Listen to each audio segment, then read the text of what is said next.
Kenapa tuan-tuan? Memang masa tengah emosi tu kita memang tak berapa bijak tuan-tuan. Sebab masa tu emosi di atas akal.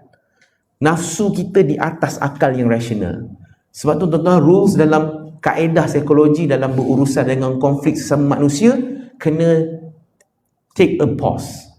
Put a gap dulu. Jangan react dulu. Kan saya pernah sebut kat sini tuan-tuan, jangan berjanji ketika terlalu gembira, jangan bercakap ketika terlalu marah. Sebab kedua-dua ini, dia akan backlash balik kat kita. Akan merosakkan hidup kita tuan-tuan. Alright? So inilah apa yang Nabi Yusuf buat. Dia tak bercakap, dia tak buat tindakan, tapi ambil masa dulu.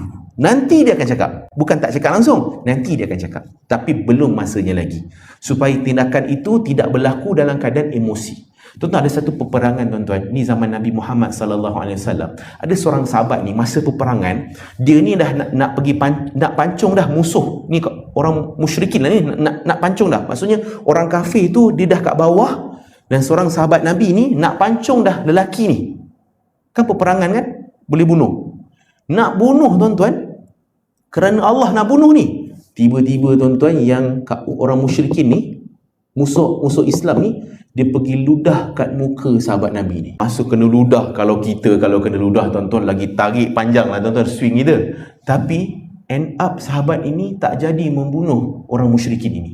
Kenapa? Tertanya-tanya, kenapa kau tak bunuh dia? Apa kata sahabat Nabi ini?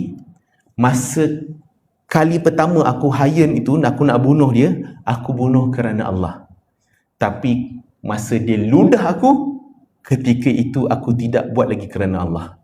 Aku buat sebab aku kena ludah. Aku buat sebab apa? Sebab aku tengah marah. Betapa tingginya tuan-tuan akhlak para sahabat buat satu hanya kerana Allah.